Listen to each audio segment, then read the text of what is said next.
All right, we locked in right now. This is the Wheel1 Master Twice. This is the Wheel1 podcast. We got a special guest in the cut. This is one of the original Wheel1s, actually. You know what I'm saying? It's my homie Ben. You know what I'm saying? Ben, introduce yourself. You know what I'm saying? Yo, what should I say? Yeah, this is your boy Big Ben or Benjamin if you want to keep shit professional. Yep. Came here to chat up with DJ for a bit. All right. All right. And we're just going to get right into it. So, Ben, I want you to tell me about, like, your early life, fam. Like, from as far back as you can go. Like, where you grew up, where you're born, all that. Like, let me know. So, I was actually born in Ghana, West Africa. All right. In Kumasi, where all the hood niggas are. Nice. Man, those days was rough, man. I remember I used to go steal shit and just sell it to a bunch of people on the street and shit. My dad was supposed to bring me to Canada, but anytime that he was able to, I was supposed to go to the capital city to literally go do some DNA tests and everything. My dad would always get pissed off because I was go swimming in like some dirty lakes and shit, and all my shit was infected. So from there on, it's like it took a couple of years, but I was able to clear out my shit, and I came to Canada literally late 2000s. I came 2000. 1999 actually, yeah. Okay, all right. Moved to Rexdale. Oh shit. Woo. Shout out to the Rex. Shout out to Rex. Shout out to QP niggas. I stayed there for let's say 10 years, then moved to Brampton, Okay. Lived in Brampton for quite some time until I got into my car accident. All right, we're gonna touch back on that. We're gonna touch back on that, but I'm saying in the meantime, it's like as a kid you're growing up maybe in Ghana or maybe when you moved over here, like what were some things that you just naturally just did, like hobbies for fun? You know what I'm saying? Nah, you see, nowadays because of all this social media shit, a lot of people don't do a lot of activities or outdoor activities and shit. So me, I was a extreme sports guy. I played like soccer, basketball, volleyball, and everything. So I spend most of my time outside playing ball and shit, or just chilling with some of my niggas from time to time. So yeah, that got me to a bunch of places, especially playing basketball when I hit my growth spirit. That's the one. You know what I'm saying? I never got that. Though. You know what I'm saying? I wasn't as lucky as you. You know what I'm saying?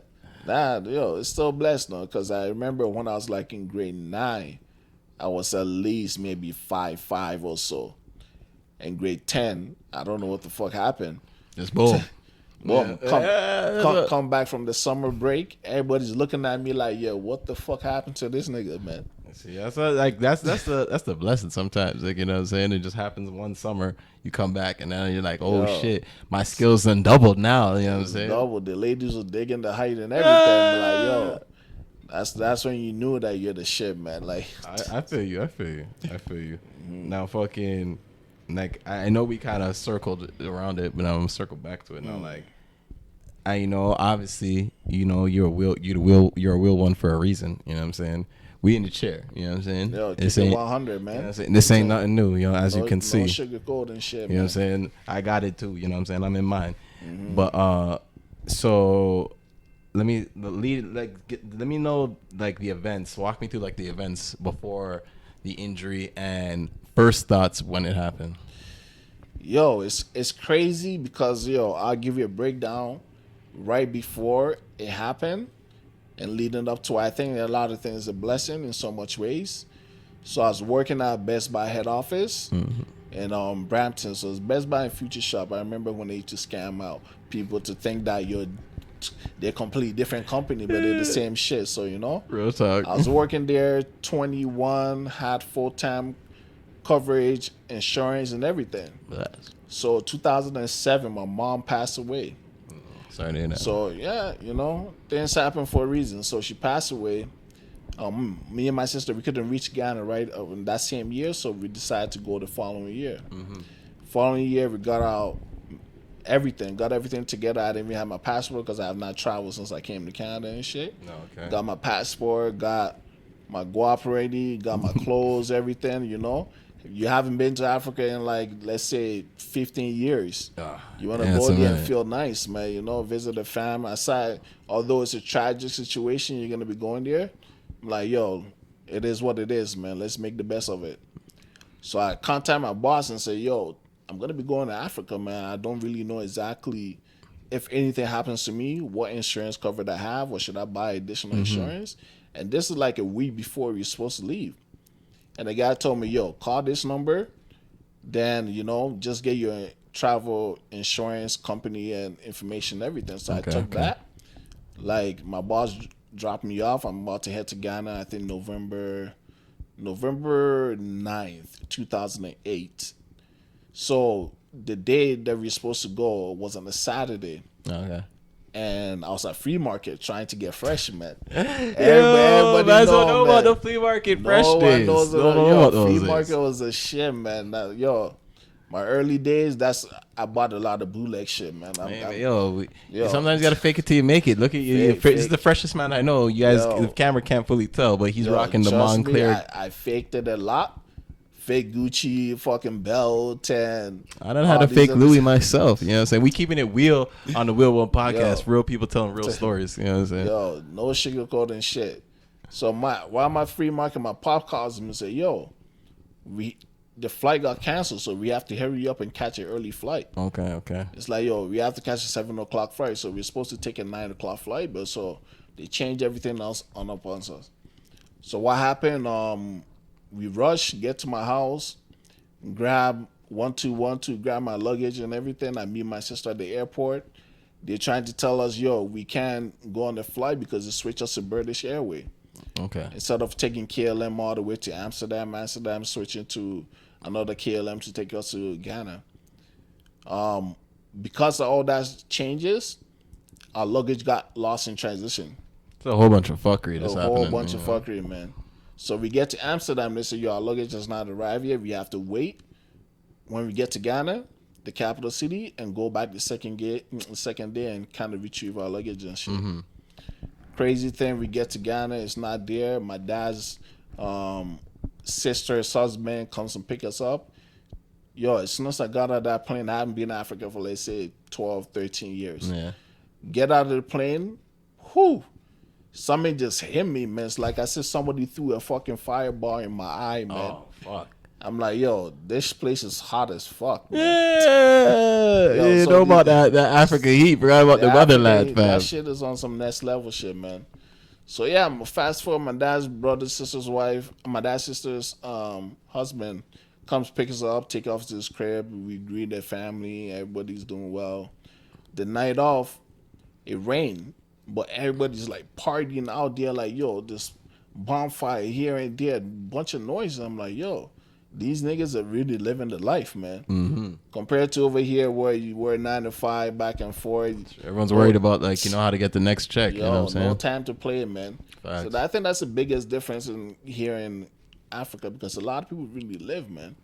They live their life. They don't worry about shit. They know that each and every day, yo, no matter what's gonna happen, shit will be taken care of itself. I think that's like the big thing. Like we lose that like nowadays. Like living out here is just because like everything is so like okay, you got to get the bread to do this, and like we live in such a metropolis too, where it's like it's even worse now because everything's just times 2 because someone else is gonna pay that bread. So it's like it just fucks us over in that essence. But it's crazy. So what happened? The second day. We were supposed to use his car, take us to the airport, and get our luggages. This nigga tells me, yo, it rained that night, so his car is not working. I'm like, how does rain fucks up your car? Yeah, you know what I'm saying? African pollution, man.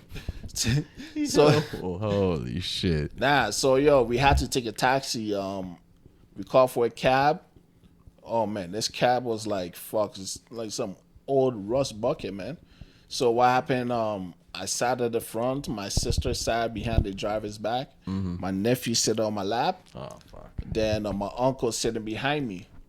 So we started driving. There's so much potholes, man. Like it looks like the road's not even developed. Yo, the road is not even developed, man. The car could dip into a pothole to the point you have to get out of the car and then like lift up the car, help it, and push that shit. So it was a different experience. So I'm like, okay, cool. We touched the main road. There's a lot of noise, people partying on the side, a bunch of people walking around like It's not even like 8 o'clock or everybody just chilling. Mm-hmm. So all I remember is we're going over a bridge. The next thing I noticed is like, yo, I black out.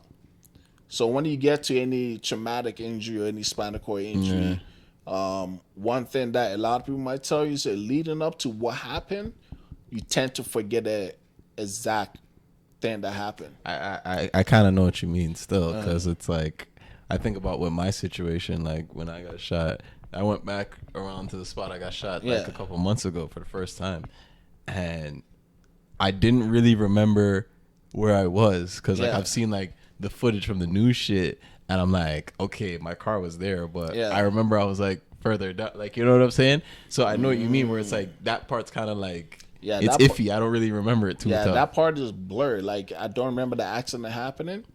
Fast forward 2 weeks later, I wake up in France. Oh fuck! 2 weeks later. 2 weeks later. And I'm lying down there. I see a bunch of white people. I'm like, hold on, I'm in Africa. What the fuck is this? Oh fuck! Then I hear people speaking French and shit. I'm like, yo, my ex-girlfriend spoke French, so I didn't really understand, but I knew the language that we speaking. I'm like, yo, what the fuck is going on? Come to find out, a French doctor comes to me and say, yo, I'm gonna get an English doctor to come and translate shit to you. Say, hey, you were in an accident in Africa. You just got here. We just finished doing your surgery. You had a spinal cord injury. Right now, everything is early. So we're going to try to figure out things. We're going to call your fam. Your dad has been notified, and they're trying to arrange for him to come here to stay for the time that you're here. So crazy. I'm just lying down in bed. I'm trying to figure out, like, yo, okay, cool. I got into a car accident. Spinal cord injury. Didn't know nothing about spinal cord injury. Yeah, of course. I'm like, yo, let's figure this thing out. Then I'm lying down. I'm like, yo, let me try to raise up myself a little bit. I try to lift up my hands. Like, I'm literally lifting up my hands, but nothing is happening. I know the feeling. Not with the hands, but like I know the feeling. Trust me. I'm like, okay, hold on. Let me try to lift up my leg. You feel the weight of your body. Yeah, it's heavy as fuck. It's heavy as fuck. Nothing is happening. It's like there's something in there that you feel like where it's like I can try to move it, but it's not moving at all. Yo, I'm like, yo, I don't know what the fuck is going on. Then all of a sudden, it's like my body goes through some crazy sensation feeling where for 2-3 hours, I feel like I'm in a fire. Ooh. Like my body's burning. Whoa, fuck. Then literally maybe 2-3 hours later, it changed. Then it gets to normal. Then I get into like this cold shock. So one thing that I realized later on, learning more about spinal cord injury, is that because you lose sensation below the level of your injury, and your injury is complete, which we'll talk about what complete is later on, my body was trying to figure out what is normal. What sensation is this? And it just set into like some firestorm where my body feels like I'm burning throughout. You had to go through everything to know what's the new norm. Was like I didn't know what the fuck is going on. So my body went through that shock, and it still continues to go on to this day. But the intensity, it's not that intense anymore. I think I know what you mean, because like for me, I notice, especially like after I like do my morning routines and everything, I like sit down on this couch over here. After a while, I get what I call the dog nose, where my nose is getting cold, but my body is not. So it's like it's getting me cold, because like from here I'm just like freezing, and then it's like I'm starting to get cold here, but the rest of me is just blessed. Yeah. So it's crazy how our body works, and the small little details that we don't even know about until our body goes through some of these shocks. Yeah, and until we like need to know, like, you know what I'm saying? Yeah, and like, you know. And for me, when I was in France, I didn't know shit. Like, yo, I didn't know what the heck is going on. Like, I'm trying to figure out everything. They don't have a doctor that could come and explain everything to me. I have these French doctors nurses coming around. I thought, yo, this is a fantasy of mine or what? And you're just 21 at this time. Actually, I was 22 at the time, because when my mom passed away, I was 21. Oh, so you're 20. So okay. I was 22. Crazy thing, 22 is like my favorite number too as well. So I don't know how I realized that a lot of shit that has happened to me or happened to my family member or anything, that number 22 always comes up. That was my ball number and everything, man. Okay, so it's like it's a weird connection. It's a weird connection. Like literally, my brother got killed when he was 22 too. Oh fuck, you know what I'm saying? We're gonna get back into that. We're gonna get to that, but it's like it's like it's a crazy number. So fast forward, the doctor comes and try to explain to me and say, hey, you're paralyzed, but we can't really determine what extent that, because everything is so early.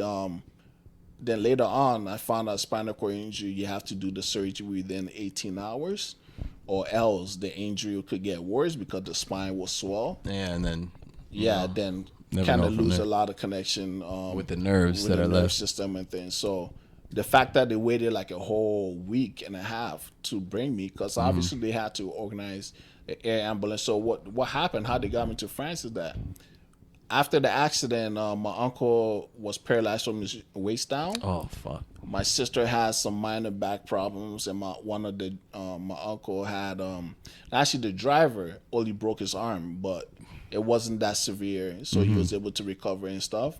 My nephew that was sitting on my lap had like some crazy extensive injuries in his face and stuff. Oh, he was only one at the time. Yeah. Till today, you can still see the scars and everything. Like, this soldier guy, though. Soldier, man. This guy just started high school, so it's just crazy how big ups time flies, man. Nephew, Uncle love you, man.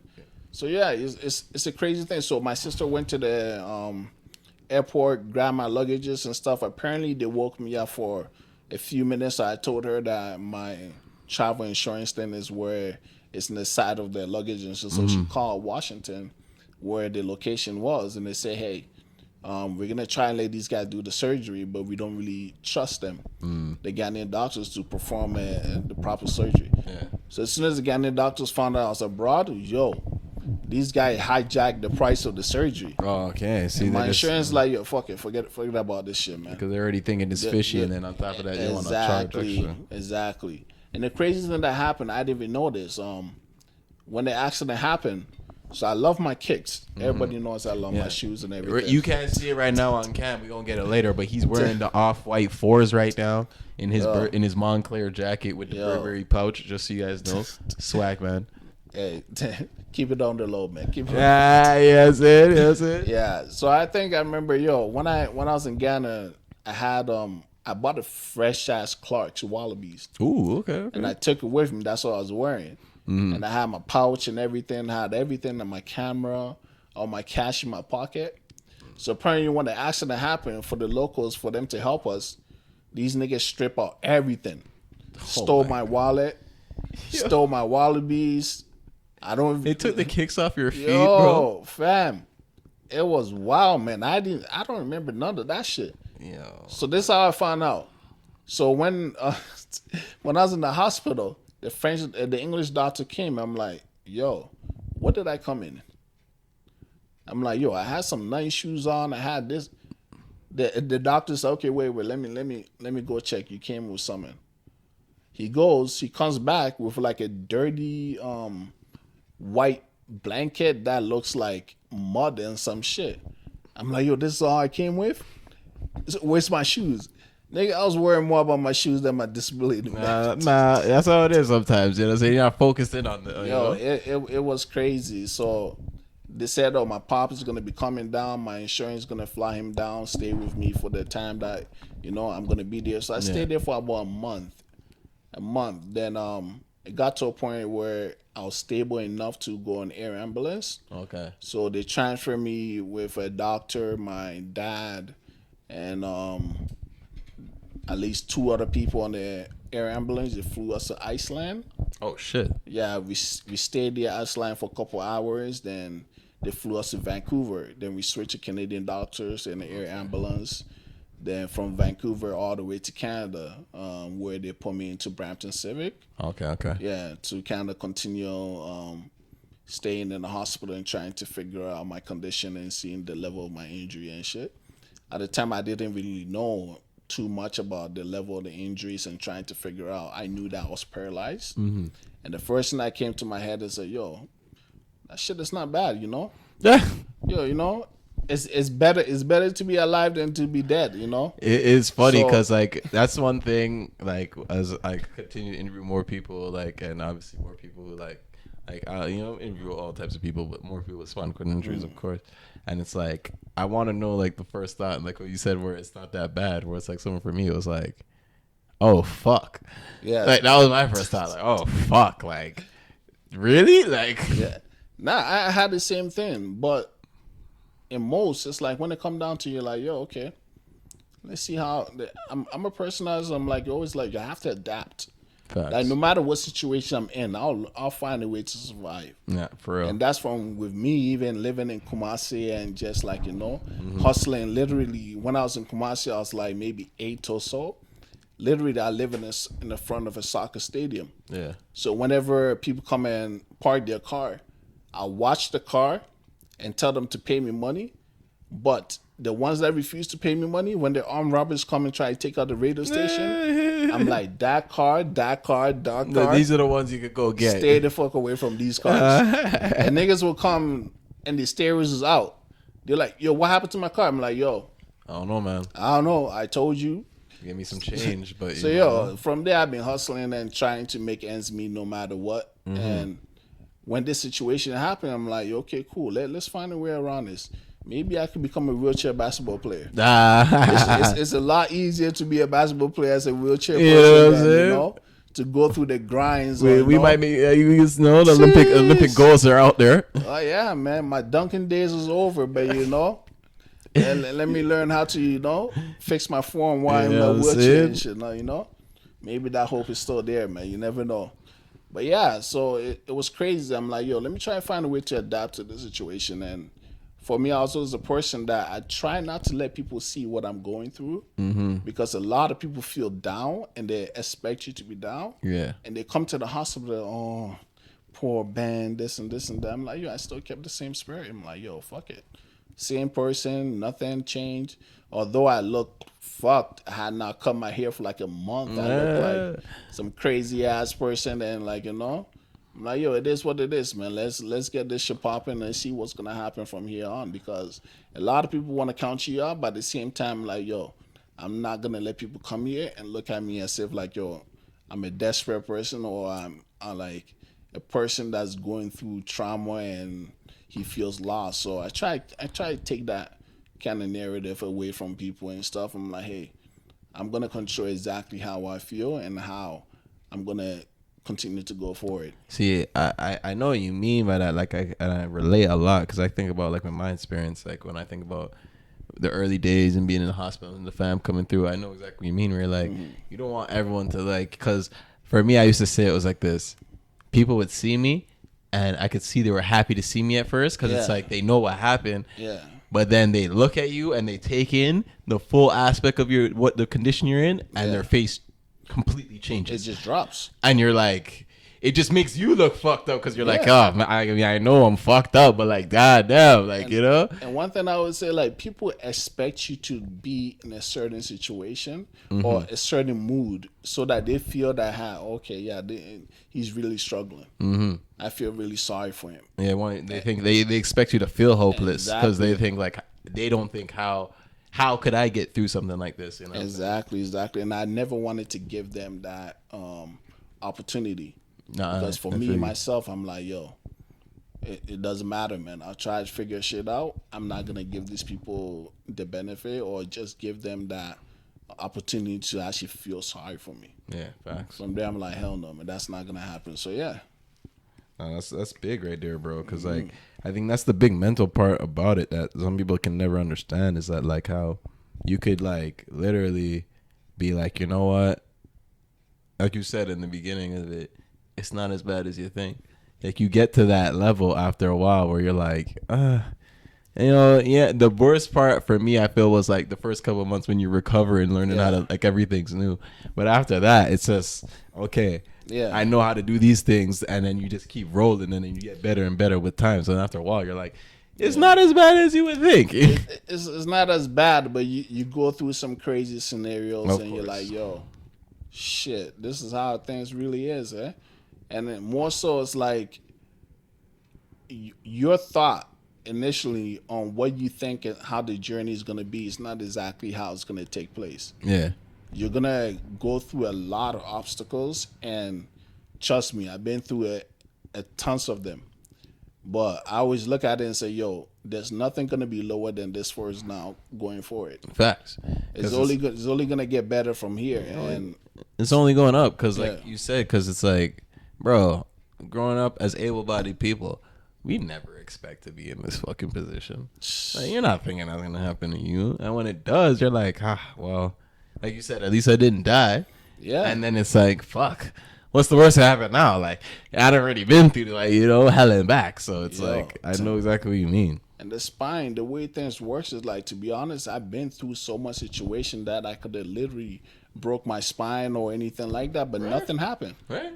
So for something like that to occur, I'm like, wow, I thought I was invisible before, but I got humble, and I'm like, yo, appreciate life, my dude. Facts. Appreciate life, man, because a lot of time people take things for granted. They don't know. You never know, man, That's the thing, because, like you never, like, these traumatic events, you never really know when it's going to happen, right? And everything seems like a normal day leading up to the whole event. That's the funny part, too. Everything, man. And then it happens, and you're like, oh, fuck. My life really just changed in a second. And, like, for me, at least, it took me a while to really grasp that. Like, you know what I'm saying? Because it was like, I was just thinking, fuck it. Like, I'm going to walk out of here. Yeah. Yeah, I'm going to walk out of the hospital. And then it was like, all right, I wasn't doing that. Then it got to rehab time. I was like, okay, I'm going to walk out of rehab. That didn't happen. Then, like, that's when it was really start to hit me. And I'm like, fuck, like, am I really going to get to where I wanted? And that's when you got to come to, like, the realization of, like, yo, you forget how far you come. Yeah. You know what I'm saying? And I feel like that's the thing that, like, it humbles you, but also brings you back down to earth, where you realize it's not as bad as you think. Because you're like, before I couldn't do some of these things, now I can do these things, and now it makes life easier. You know what I'm saying? Yeah, and I think I can touch on that too as well, because when I got to rehab, 2009, and I was so hyped up, I'm like, yo, I'm gonna do this, I'm gonna walk out of here. And as the professionals comes and kind of identify the level of your injury and trying to find out what sensation you have and don't have. Yeah, that's one thing we're getting into now right here is classifications. So that thing just hit me. I'm like, the whole time I was praying, I'm like, yo, this thing better not be, permanent. And a lot of people said, I kept on hearing complete and incomplete, because a lot of the time they're talking about a whole bunch of things. Your mind is not in the same space. Yeah, because you're just thinking about getting better. You're not really hearing what the fuck they're saying. Like, you're hearing them, but you're not listening. Exactly. You're not listening. You just want to get better. And like, I'm praying that I hope this shit is complete so that I'm able to, like, be able to get up and do certain things. Fuck. Come to find out, complete is when you're totally fucked. Yeah, that's the thing. You think it sounds like, oh, complete, okay, like I'm intact. Like, nah, bruh. Yeah. So come to find out, doctor come assess me and say, yo, you're C4 complete. I'm like, what does C4 complete means, and what are some of the things, and how do I get back to, getting back to my norms, or even using my hand, or like, if, using my hand to wheel outside, or. They're like, nah. We're going to give you a wheelchair, electric wheelchair. You're going to use your head to drive. You didn't even know about this type of technology at this time. I'm like, what the fuck? Why can't I use my hand? It's like, yo, they try to tell me, so lift up your hands. Nothing has happened. I feel the weight of my body, but nothing has happened. Lift up my leg. Nothing is happening. He said, sir, you're completely paralyzed from your neck down at the moment, but and you're completed, meaning you're paralyzed from your neck down, and on top of that, you don't have any feeling below the level of your injury, which is your shoulder. So usually spinal cord injury, if you're complete, that part of your body that's complete, meaning that you're completely total paralyzed from that section, and also on top of that, you have no sensation around that part of your body from there down. There down. So I was like, it was a dose of reality. Like, it hit me, and I'm like, wow. Yeah, it hit. I can imagine it hit hard, because, like, my way, like, closest thing, like, to relate is like when after I woke up after I got shot, and like the haze of everything kind of like wore off, and the doctors came. They were like, "Yo, but yeah, you're probably not gonna walk again." Yeah. And it's like, fuck. No, thank you for that introduction. Yeah. You know what I'm saying? And then it's just like, and then they were telling me because my injury is like around a T4, T3 incomplete. You know what I'm saying? Because like for me, I still have feeling with like, my whole body. You know what I'm saying? Like not as much as before, obviously, but like I can still feel shit. And like I'm getting educated myself. Yeah. Like, I didn't even know like that's what the whole turnaround complete is. It's like the feeling. You know what I'm saying? It's like, it's one thing. Because, like, as much as they're seeing you like this, Ben can actually move his left arm. You know what I'm saying? He's fine. It's unusual, but, hey, this left hand has been getting me to places, man. You know what I'm saying? That's the lucky left right there. That lucky left. And I wasn't even supposed to get that lucky left, man, Yeah. Took quite some time, but this left has been pushing me for at least 10, 12 years going, but it's not going to last, but you got to stay optimistic and stuff. It's a movement that I was never supposed to get back, but through trials and just pushing myself, and I'm like, yo, just capitalize on that situation because, mind you, I was using the head control when I was at Lyndhurst. Yeah. And literally my head is like this, and to drive forward, you have to push your head back. To turn, there's a switch here, you go here, then you go here. So imagine when I first got to my transitional place when I left rehab. Yeah. Rehab was very hard simply because I wanted to do so much things. And you can't, like, physically. I couldn't physically, but in rehab, they basically work on what you have already rather than work on what you don't have. Yeah. So they looked at me and said, okay, hey, you're completely paralyzed from your neck down. Let's try to get you back to standing on a tilt table to try basically get your blood flow going. We're going to do some range of motion with you. But try your best to imitate every single thing that you're doing. Yeah. Just, even if you have to close your eyes, because often I close my eyes and try to lift up my leg and try to do certain things. Yeah, so it's the most way to feel like get into it. Exactly, you know what I'm saying? Man. You feel it, but at the same time, nothing is moving. So they couldn't really do much for me, but they tried their best to do as much as possible on getting back some dose of reality. But rehab is not just also just basically training yourself to walk again. But rehab is also training your mindset, training yourself to be productive and actually getting back to society and just overlooking all the other things that you've gone through and trying to actually be yourself and try to live a productive life going forward. I totally agree with you with that too, because like with my rehab experience, we went to the same rehab, shout out Lyndhurst. Lyndhurst. You know what I'm saying? That's SCI, what up? You know what I'm saying? That's like the second home to me. I feel like the $6 million man, I always say, like they rebuilt me over there. Oh yeah. But they did a lot, man. Yeah, because it's like I feel one of the big things is everyone in there has a spinal cord injury. Yep. So it's like we all can relate to each other. We to all know what's going on. We all have been through some similar things. So it's like that you have an immediate camaraderie with everyone else who's in there, and then the people in there, like they really want to help you. It's like you could, it's their job, but you can tell they're just people that really want to help somebody. That's you know true. What I'm saying? They're very passionate, and I think most of the times that I was there, like a lot of the nurses actually helped me so much, and they went out of their way to do as much as they can. Facts. They realize that, hey, there's a lot of trauma over here that you're going through. Everything is a new role. You're trying to figure, and mind you, everybody's injury is completely different. Exactly. Even if it's the exact same one. Even if it's the exact same, it's completely different. So they have to treat each individual as a different person.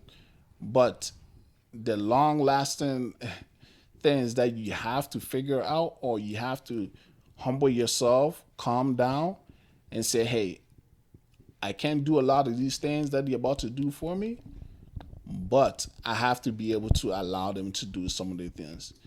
And that's something we could talk about, or it might be too deep when it comes down to that's something we need to talk about. Bowel, bladder, and all these other things. We need to talk about that because like people don't understand those things. Is like those things that people don't want to talk about. But it's the Wheel1 podcast. We keep it real out here. Literally the first time that they put me in the toilet to have a bowel, I literally cried. I honestly, I have never cried like literally, I teared up and I was so emotional. I was like, yo, what the fuck? I feel like I've been taken advantage of. I feel like literally a nigga just bent me up and fucked. Like, yo, I felt weird. I know. I know what you mean, because like, for me at least, like the first time I cried is like when I shit myself in the hospital, because I was thinking like, bruh, I'm a grown ass man. I just fucking shit myself, and like, you know what I'm saying. Don't get me getting wrong. Like, shit still happens to this day. Like, you know, it happened to me the other day. Like, you know what I'm saying. No cap, man. I had a lot of food. It was crazy, but like. You know, watch your intake. Watch it. You know, you know what I'm saying. You can't. Yep. That's the thing that changed. You can't eat everything that you want to, because you're on a schedule now, and you don't want to slip up on that schedule. You know what I'm saying? Fuck. Fucking. So like I know what you mean too, because like even for your experience, like your like bowel routines, like someone like me is like. When I first started, obviously I had other people doing it for me. It's fucking uncomfortable. Like, I don't know how some people do it, but yo, it was hard. Like I told you, like I've been a strong person, but that when it happened, okay, forget about people doing intimate catheterization for you, or you had a Foley bag at one point, so you don't really Foley bag is the shit that you pee in and stuff. If you stays in, you roll around. Yeah, with it. When you get to the hospital, if you have any surgery, they put that shit in your dick, and they're like, "Yo, fuck this, how you gonna pee?" Yeah, you know, we're not worried about nothing else. Then that's another thing. So even people touching me in that certain way and having to be vulnerable and just look at them and say, "Yo, it's okay, do whatever you're doing," although you can't feel none of them. Your body goes through some pain and some spasms and other things. But we'll talk about it if you have some time and stuff. But yeah, and it was weird, man. Like literally, I feel like I've been violated, and I feel like, but at the same time, over time, I'm like, yo, you need this shit, man.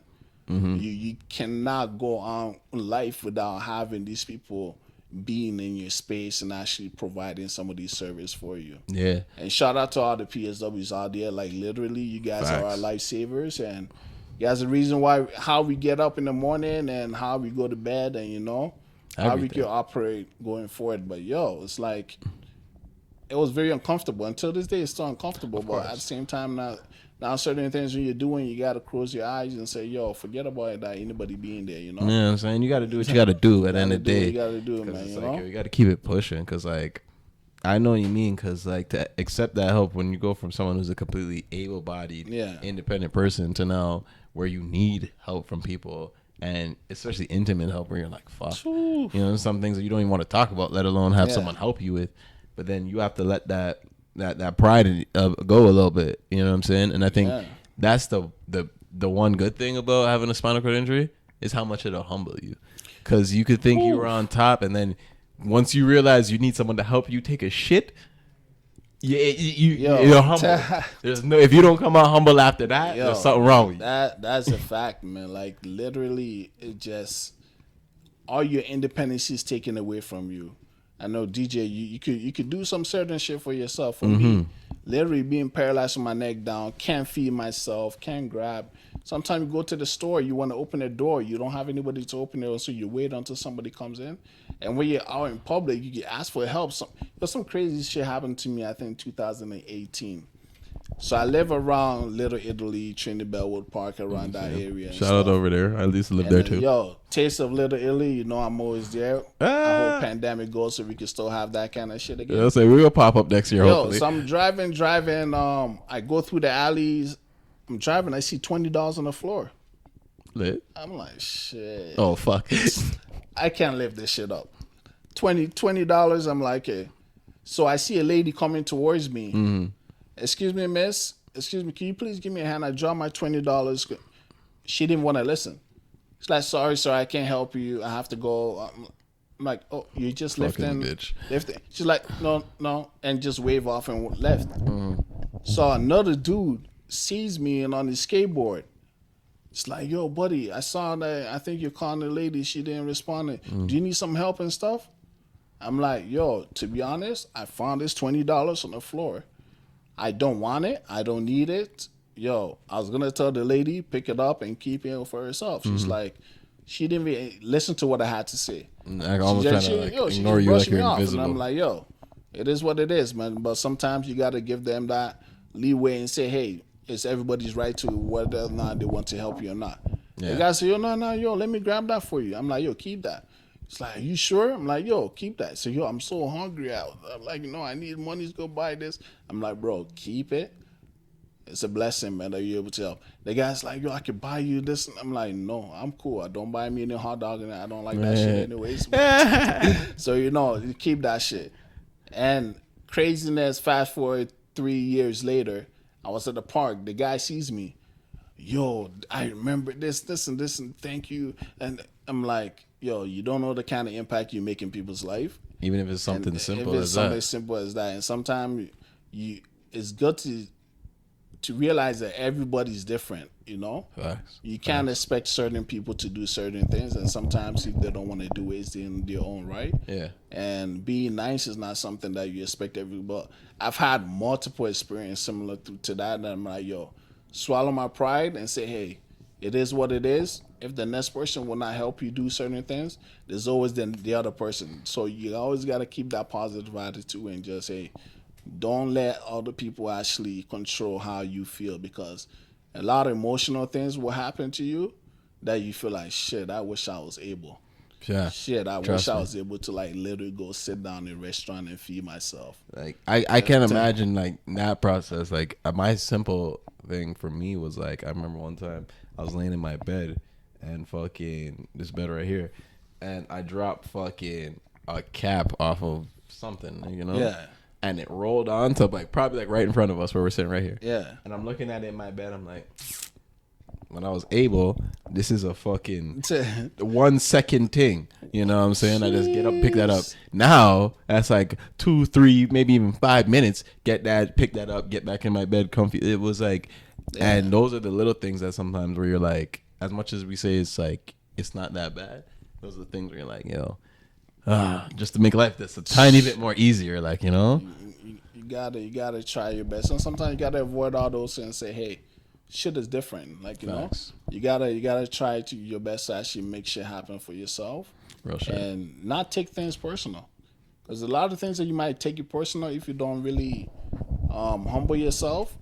But at the same time, you can't blame people, man. Yeah, everyone needs to go. Yeah, exactly, man. You have to find ways around it and adjust to life, man. I mean, that's the main thing, especially what I'm trying to do with this whole podcast. Is why I want to expose the darkness about some of the deepest things that we go through. You know what I'm saying? That's why I'm we're getting into the whole battle situation, because it's people need to hear sometimes how you can go through the worst situations and still find some sort of light, and it pushes you through. And sometimes with them hearing that, you know what I'm saying, it helps them go through whatever the fuck they're going through. And that is a major thing, because it's based on experience that you can figure out things. Mm-hmm. And sometimes you going through that same experience and giving back in so much ways and helping others so that they don't have to go through a lot of these things that you went through. For me, literally, I went through some crazy experience, and maybe we could probably do another one and touch up, because my ride Wheel1 might head up here. Oh yeah, it's coming soon. Okay, yeah. So might have to wrap this up soon. It's through a lot of experience. There's a lot of things that you personally could do, and also reach out to somebody else that probably might have gone through the same situation. Literally for me, even giving back and volunteering with Spinal Cord Injury Ontario, doing peer support, going to different hospitals, or even doing a website of my own, learning on YouTube by creating a bunch of things. But there's a lot of things that you could do for yourself, and also reaching out to other people that might have reasons, or have DJ could reach out to me and say, yo, I could tell you about this, because I've been through it. And sometimes it's good to share that knowledge, Yeah. So that you don't really have to, so the other person doesn't have to go through trauma and stuff the same way. Yeah, because for me, I always thought it was I always say, for me, meeting you was that thing for me, where it was I could see someone who's in a situation that was physically worse than mine, but this is where I'm kind of leaning into one of our last points before we get out of here, is mental health, where mentally you are on another level than people I know that are completely able-bodied. Jeez. And it was it kind of was that reality check where it's bro, Why are you fucking crying, complaining that you guys shot on his fuckery? Look at this nigga, bro. He's not even fucking complaining.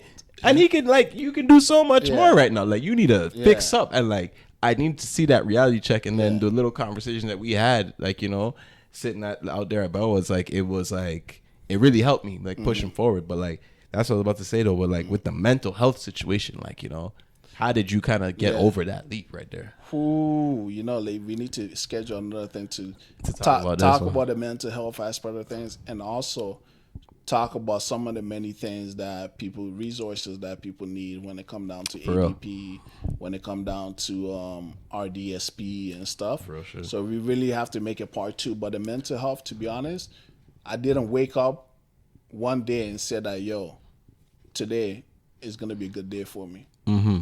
There were many days for me myself. I have to learn to find myself, and maybe I found myself a lot faster than other people would have. Yeah. But it took time, and it took a lot of trauma and depression and looking at myself in the mirror for, like, literally it would go to a time when I might not even look at myself in the mirror for like at least a week or 2. Fuck. Until I turned in my mirror and I'm like, yo, this is who you are. Like, it got to a point I'm like, I look myself and I'm gonna say, yo, Ben, yo, you're much, much better than this, and you're more capable of doing more things than this, than looking yourself or hiding in your apartment or not willing to go out because you don't want people to look at you in a certain way, or people look at you in public and they kind of look down on you and say, oh, do you have a disease? Yeah, some fuckery, like it's contagious or something. It's contagious. I think that's why a lot of people don't want to help people when they ask you in public. They think like, oh, I don't want to hurt you. I don't know what you have. And now COVID. Oh, yeah, even worse now. No one getting close to you. Even worse. But definitely we got to do part 2 of this, and there's a lot of things that we need to touch up on when it comes down to living with spinal cord injury and with any disability, and ways to get around and trying to, you know, be productive. There's a lot of things that I'm trying to work on, and DJ, our new actor over here, you know, he's doing his thing, and so, you know, we probably might have to put some little movie clips in here and then try to, you know, catch up and stuff. But yeah, we build it. It's crazy, man, you know. But all right, so we might have to wrap this up. My homie got to get his ride, but you know, this is the part 1 of our interview, because, you know, Ben said we got to get part 2 in this. So, you know what I'm saying? It's his Master Twice, Wheel1 podcast with Wheel1 right here with Ben. And we logging off Wheel1 podcast, real people telling real stories. You already know. You already know. Send out all your shout outs and all your plugs right now. You know what I'm saying? It's the time to plug yourself. I can't put on that audio, man. We're not done yet. Oh, all right. We coming back for part 2. I'm a busy guy, but yo, I always got time for my brother, man. My nigga. Denzel voice. All right.